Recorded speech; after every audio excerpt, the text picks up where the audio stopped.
asalaamaaleykum mbokki internet Dakar Buzz ñu ngi leen di nuyu di leen ziar comme nag ni ñu koy baaxee rek di ànd ak yéen saa su ne xam ngeen ne Dakar Buzz moom lépp lu xew ci réew mi rek dañ leen koy daal di indi tey nag ñu ngi fii ci Médina ci Douta Seck ñëw fekk fi kan Pape Faye mën nañu wax tonton Pape Faye moom sénégalais yëpp xàmmee nañu ko ginnaaw bi nga xamante ni njiital Arcos la macha allah di doxal léegi nag tey jii suñu teewaay mooy dafa daal di invité artistes yëpp ndogu ba noppi gagné ay trophée fii nga xamante ni moo di réewum tugal indi ko ca Italie tonton Pape Faye ñu ngi lay nuyu. maa ngi lay nuyu waa Dakar Buzz nuyu waa Sénégal. waa Dakar. waa Dakar Buzz loolu laa wax de. non da nga bëri feeling. kii yaa ma ëpp feeling fop waaw ñu gis la tey nga dajale sa mbooloo mi macha allah ñu ci bokkul sax ñëpp a ngi fi bala ñu ñëw ci loolu dañu lay laaj trophée bi nga gagné lan ak lan la nga jox ñu ci ay leeral. xam nga trophée bi c'est que en fait mën nañ ko tudd trophée mën nañ ko bañ tudd trophée c'est que man dañ ma tappal ndombal tànku ambassadeur du prix Léopold Sédar Senghor du prix international de poésie ñu koy organiser chaque année fële ca Italie yàlla dogaloon ñaari at ca gannaaw en 2019 ma bokkoon ci compétition littéraire bu mag boo xamante ne bii poésie kese la ak i kàngam yoo xamante ne dañoo nekk ci àddina bi di ay grands poètes di ay universitaires yàlla dogal nag man ma remporté woon prix bi en 2019 bi ma ko remporté nag mosuma ko présenté mais bon. am na ñu ko yëg ñu bari mais mosuma ko présenter devant la presse c'est la première fois ma présenté trophée boobu depuis 2019 maa ngi koy doog a présenté cette année. alors li tax ma présenté ko dafa fekk ne ren association boobu ñuy wax association solidarité africaine ni mu ko mën a tekk ci français parce que italien naneen la koy tuddee ñu def ma ren ambassadeur du prix de poésie Léopold Sédar Senghor ma demoon Italie wax dëgg yàlla ñu sargal ma foofu jox ma titre ambassadeur bi moom laa indi woon tey fii à la maison de la culture Douta Seck devant la presse culturelle nga xamante ni Aliou Badara Mané mooy assuré intérim bi gannaaw bi sunu xarit bi ndate laxoo génne àdduna ñu ñaanal sunu borom bi yéen la ko xaari àjjana trophée bi ma présenté ko devant titre boobu ma présenté ko devant la presse culturelle présenté ko itam devant les artistes comédiens de l'Arcos de Dakar di ko itam présenté képp koo xamante ni que membre Arcos nga nekk ci Sénégal dans toutes les régions et départements ainsi que dans les communes yi nga xamante ni ñoo ŋànk Arcos yi nekk ci biir réew mi waaw présenté ko nag askan wi yëpp ma dédié ko kilifa réew mi de son excellence monsieur le président de la république monsieur Macky Sall nga xamante ni moom la ñu placé woon sous son parrainage événement bu rëy boobule ca Rome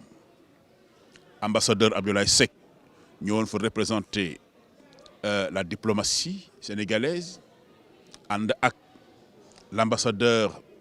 du Sénégal au Vatican Tine itam ki nga xamante ni mooy le ministre chargé des arts et culture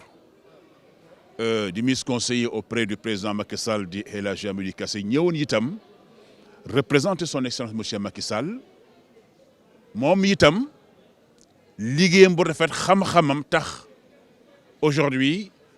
ñu boole ko ci ambassadeurs yi mu def conférence bu rëy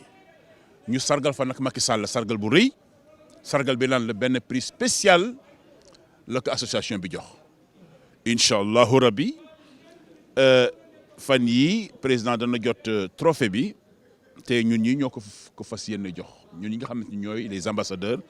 du prix de poésie Léopold Sédar Senghor waaw loolu yëpp moo waral jotaay bi tey fii à la maison de la culture de Seck parce que boo amee ndam du pour yow rek pour réew mi la pour kuréel bi nga xamante ni fa ngay yëngu kuréel boobu ci la bokk ak képp koo xamante ne yaa ngi ci culture yàlla dogal na nag macha allah li ñuy remporté ci ay trophées yu mel noonu ci wàllu mbindu ci wàllu spectacle bari na mais bii daf maa gën a neex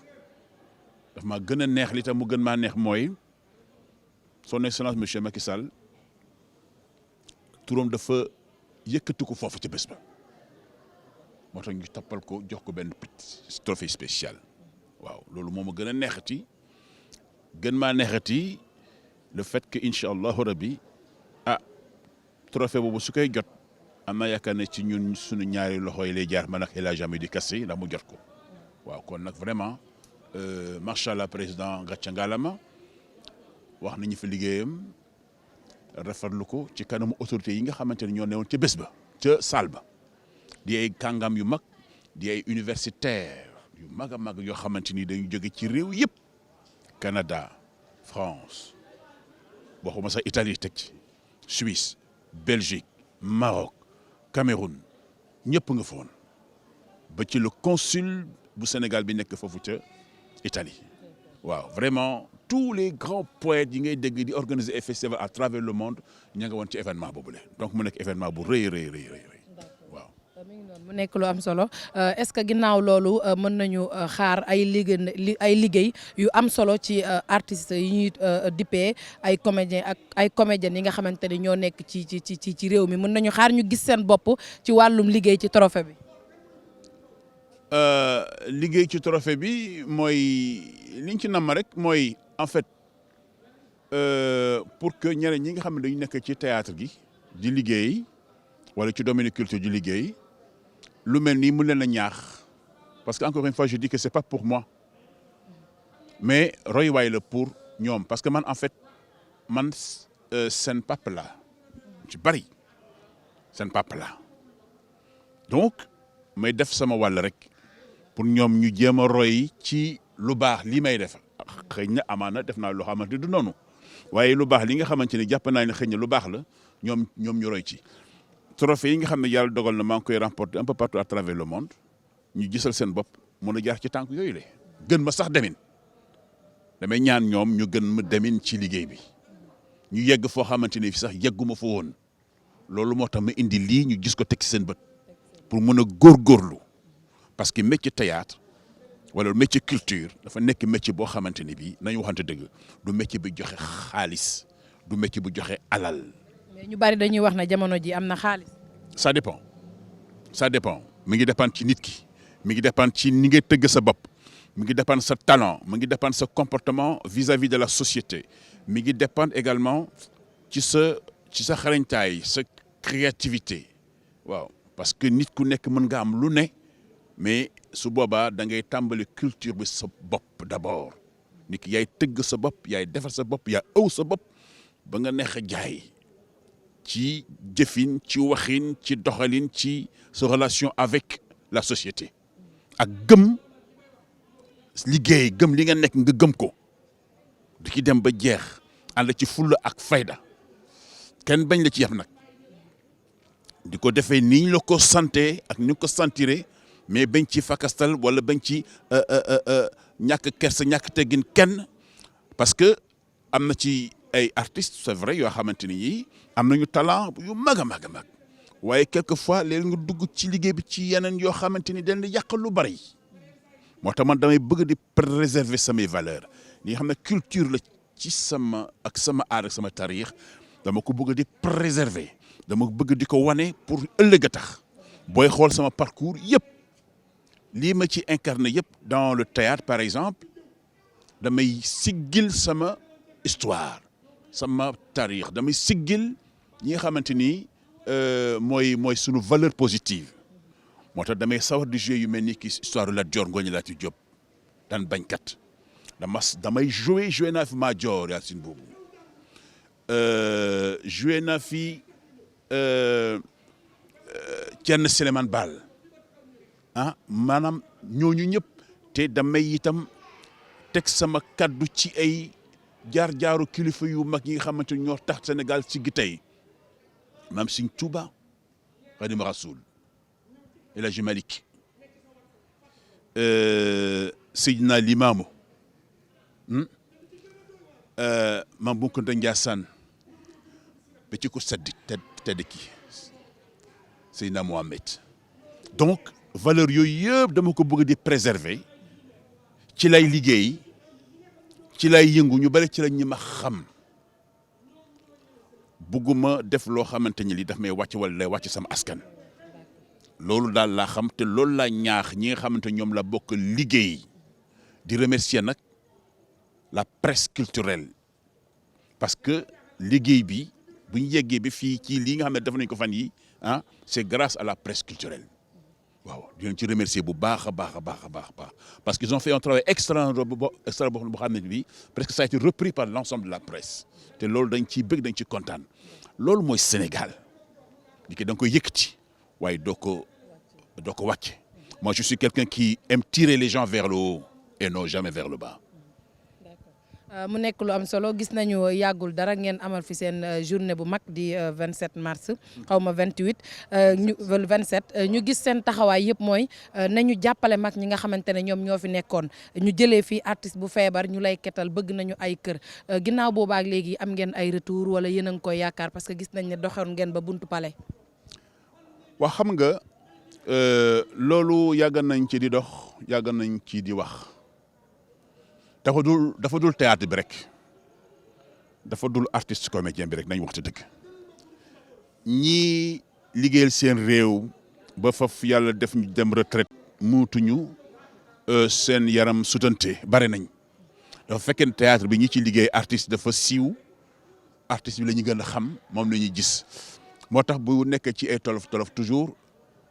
day gaaw a dem nii dañ koy yéeg rapidement mais bari na ñoo xamante ni ñi liggéey nañu réew mi te nekk ci gën a métti yooyu jafe-jafe yu mel noonu mais dañu ne bokk nañ ci dignité artiste bi lu métti nga bañ di tàllal loxo mel ni lu yalwaan parce que artiste bu dee ba def loola dëgg fekk ñàkk na pexe soit nit ñi ñoo yëgul ne feebar na wala ña ko war a mën a dimbali ba mu génn ci tolof boobule dañoo tam xamalu ba li fekk ko ci te bari na ci sunu autorités yi ñu yëg ne diw am na problème am na ay tolof am na ay jafe-jafe wala feebar na ñu dégg ko duñ ci réagir Dieu sait que am nañu moyen yu ñu ko defee parce que du leen jariñ dara génn as tuut ne kii fajo jël jaruñu leen dara mais dañuy xaar ba presse bi commencé ci wax lawal ko taawi ko ñu doog a naan dañuy feeñ lu amul njariñ non c'est trop tard yooyu nit ki booy def lu baax donc koy def booba kenn du la yëg ni ma gis par exemple la première dame di def je ne fais pas de politique moom bu yégee ne diw feebar na te am na lu mu doon jariñ réew mi da koy régler ci saa si kenn du ko yëg man am naa ci exemple yu bari yu ma xam yoo xam ne artistes yoo xamante ne ñi da nga ma xëñ na day dégg rek mu dem fexe ba am renseignement yi ci war mu jàppal leen ci suuf wala mu yóbbu leen ñu tukki ñu faju ñëwaat am na ci pagaay da koy def tout le temps xam nga te du ko wax nit ñi sax ñoo koy wax mais fii dafa bari ñoo xamante ne ñi il faut que ñu taawi ba presse bi commencé ci wax ñu doog a di feeñ loolu mu njëriñ c'est pas ça le Sénégal mais en tout cas ñaan nañu daal pour que véritablement loolu dakk feebar nag yàlla moo yor kii wér moo yor kii feebar waaye du jaas nag parce que booy mag di dem booy nekk artiste di mag ak loo mun di doon ak loo mun représenter société bi boo amee yenn at yi 60 ans 70 ans jëm 80 fokk am lu wàññee ko ci yow ñëpp la waaw su boobaa nag na ñaan yàlla na yeex su ko defee rek lu ci waay mun rek def ko am na yoo xam ne ñu ngi def seen jàppale ni ci suuf ci sutura kenn yëgut loolu mooy li ma gëm man waaye nag artistes yi wax dëgg yàlla liggéey nañ ci réew mi loo xamante ni lii parce que dama ne wax naa ko ci benn interview Seneweb maa ngi ko doon wax Mané Alioune Badara Mané ma ne ko réew mi artistes yi ñoo ko yor mu ne mu tàng wax loolu ma ne ko ñoo ko téye parce que ku ci reer doo tel lenn lu dul seetaan say série nga am say stress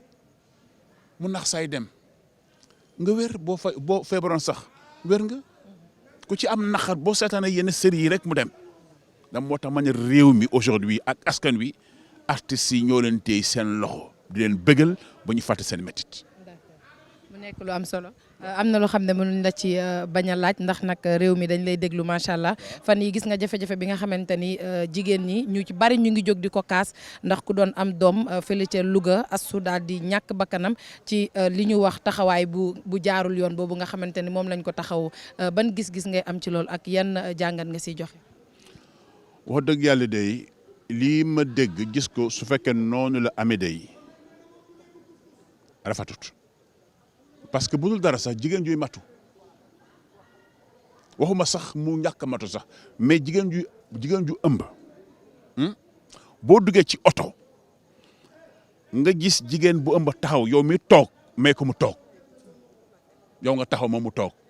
boo gisee jigéen ju ëmb di dox ci tali bi sonn da nga koy jege ko ànd ak moom saa nga wax ko sax lu tax jege ko rek parce que mën na dem ba ci digg sonn su ko defee nga ne ko yaay booy mbaa du dara mu ne nangam su ko defee nga nañ dem ci pharmacie bi wala nañ dem fii wala nangam daf di nga jigéen dañ ko ormal man j'aime la femme dama bëgg kuy ormal jigéen moo tax sama taalif yu bëri dama ko jagleel jigéen wallahi jigéen mooy ajjanay adduna soo ko ormalee yàlla daf lay suturaal tout le temps jigéen kenn du ko toroxal rawatina moroomu jigéen di toroxal moroomu jigéenam parce que nga feebar nekk ci ay difficulté nga dem hôpital ki lay seet xool foo tollu xam na jafe-jafe ngeen nekk sinon doo ñu hôpital ku fa dugg da nga feebar da nga sonn xam nañu loolu ñu jàppale léegi lay war a sulli adduna dafa jeex bu pare xam nga lii am ni ñaaw na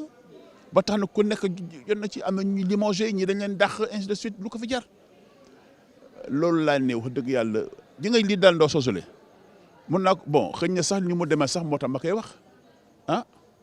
mais sama soxna si génn àdduna am na benn hôpital boo xamante ni bi demoon na fa boobu jamono yooyu mu doon matu mais dañoo def benn erreur médicale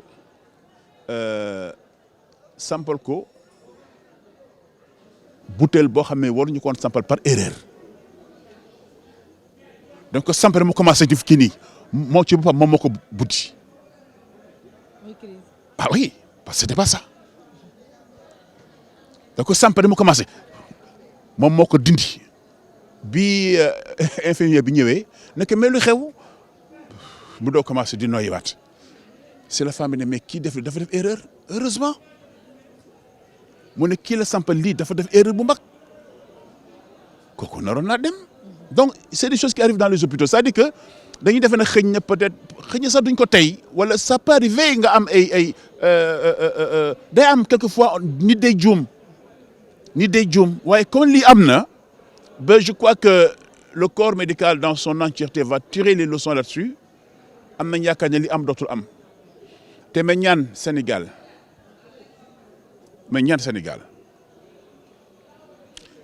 lii am na président de la République jël na matuwaay ci war parce que il avait demandé à faire des enquêtes am na ñuy ku ñu limogé am na ñuy sanctionné nañu bàyyi mu jàll te jublu ci leneen te xam ne am nañ yaakaar ne loolee dal kookee ba mu faatu dal ñeneen ba mu faatu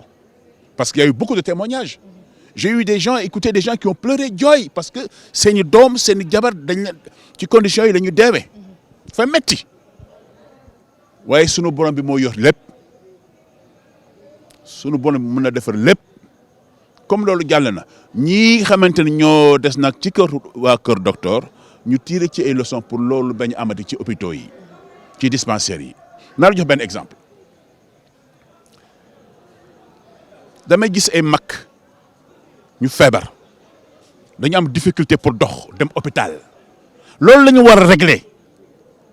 am difficulté pour dox pour dem hôpital béeki la ñu yor wala bu ñuy génn seen néeg dañ leen téye ñaar téye fii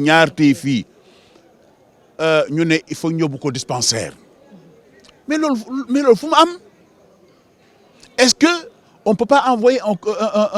c'est pas moi un technicien de la santé mu ñëw fekk leen seen biir kër dafa leen soins yi foofu sur place au lieu que ñoom ñu déplacé wu pour yëg oto sax dugg ci oto bi dem hôpital problème la. pour wàcc ci oto bi dem ci salle médecin bi problème la dañuy sonn. yàlla bu mu fekk nga war a jël taxi. mais c'est ça le problème mais j'ai vu ça sama yaay bi ma jur mu ngi dund ba léegi war na am 90 ans yi mat na dafa feebar ñu woo ma fii mère ka dafa feebar ma ne lan ñu ne ma nangam ma envoyé xaalis pour ñu yóbbu ko pour ñu defal ko les premiers soins la taa mu ñëw dégg nga ma woo sama jarbaat bi ma ne ko il faut parler au chef de poste de santé mu ne woo na ko mais chef de poste bi daf ko ne na maire bi ñëw. ku am 90 ans. ma ne ko pour sama mama jóge néegam dem hôpital ah nga xam ne c'est pas c'est même pas 1 kilomètre jarul ko moom mu déplacé wu ñëw seet ko fa mu nekk dégg nga ma bu koy bindal na ko jënd ko ci saa si parce que envoyé naa xaalis bi comme moom dafa bëgg maire bi ñëw man maa ngi ñëw léegi waaw imagine moi ça dafa am. et li may wax ni les ñi xam ne ñoo nekk de faction au niveau des postes de santé ils savent bien ce dont je parle mag bu am 90 ans 95 ans 80 ans ah mënul dox nga ne nañu hôpital te yow ngay xale boo xam ne amoo sax 30 ans wala 35 ans yu mat jarul la nga déplacé wu ñoo fekk fii mu tëdd nga faj ko nga defal ko ay analyse ak yooyu. ah diagnostic nga ne noonu na ñëw c'est pas possible ça je me demande dans quel pays sommes-nous li may wax nii dugal ci kër yi nga laajte et c'est le même problème malheureusement hein voilà. d'accord doy na waar maanaam waxtu yi ñu am jeex na waaye laata ñuy tàggatoo rek jamono yële ci ginnaaw gisoon nañ yaa ngi ci benn kuréel mu xawoon am tuuti coow muy affaire miss yi ci ginnaaw lañ déggaat ne gars yi xool nañu vérifier nañu ci li ñu jot a for ci taskatu xibaar yi ne amuñu daal lenn lu leen leer que ni viol bi amoon na ci soxna Astou. xam naa ne loolu moom laaj nga ma laaj boo xamante ni je risque de ne pas y répondre. Parce que j'ai tellement parlé de l'histoire des Miss, etc. Alors, vraiment, je pense que li ngay gis ci presse bi rek doy na li ngay gis ci presse bi rek doy na xam nga lu tax du ma ci waxati. Au niveau de la justice, am na liggéey yu ñu ci defoon yéen ñëpp vous avez vu dans la presse. J'ai fait une sortie récemment également dans la presse. Bon, exceptionnellement. Su ma ci waxaatee affaire bi day mel ni rek voilà mooy loolu. te nañ ñaan yàlla daal yëf yi sunu borom bi ndox def ci ndox mu sedd guy. mais kaddu yiñ ci amaat nii ci ginnaaw ne xool nañu ay caméra gisuñu lu bëree bëri ginnaaw boobaak léegi jàkkaarloo goog ci Dakar Buzz. waaw mais xam nga loolu itam man nag yéen a ko déggandoo ah man aussi je suis dans la presse dégg naa ñu ne xaw ma caméra yi dem nañu ils ont interrogé les caméras yi nekk fan nu mu tudd hôtel bi nu mu tudd sa hôtel bi. Radisson bi nekk am ñaajo waaw ñoo ne gisuñu dara ma ne comme gisuñu dara te ña waroon na gëstu yor mbir mi ci gëstu nañ ci ne gisuñu dara ça veut dire que foofa kon viol amul foofu waaw donc mbir mi mooy loolu daal xam naa ne rek bàyyi noonu mu sedd daal parce que je crois que cette histoire là c'est derrière nous. c'est derrière nous mais ginnaaw boobaak léegi déggantewu leen waxtaanu leen seen biir. ak kan ak ndaw si. ndaw san ci soxna Astou. femme bi miss bi. ndaw si xam nga kañ laa ko gëj a dégg ak kañ laa ko gëj a gis ba ñu ko joxee trophée bi muy jooy ci plateau ba est-ce que amul 2 ans ca laa ko gëj a teg bët ca laa ko gëj a dégg du ñu wax du ñu communiquer sa laa ko gëj a gis sa laa ko gëj a dégg. xamuluma ko tus wax dëgg yàlla xamuluma ko dara wax dëgg yàlla xam na ne billahi wallahi sur le Saint Coran suñu tase woon nii tey man ak moom du ma la ne kii la mais boobu laa koy gis elle a changé entre temps sa laa ko gëj a tëg bët bu ñu tasawoon tey nii di dox mbedd mi du ma ne kii mooy Ndeye Fatma Dione xanaa kay mu xàmmee ma puisque bon yàlla moo dogal ma nekk je suis un homme de média ñëpp a may gis mais moom bu ñu tasoon du ma ne kii la ah loolu de am ci li ci des nag mooy enquête bi def nañu ko donc quoi que les enquêteurs ont fait leur boulot ils ont interrogé ceux qui devaient être interrogés ils ont eu les recommandations ils ont publié mais voilà c'est ça maintenant li ci des c'est le procureur qui va décider du sort voilà de la dame. ñu ngi lay jaajëfal. Merci beaucoup on est ensemble. Merci.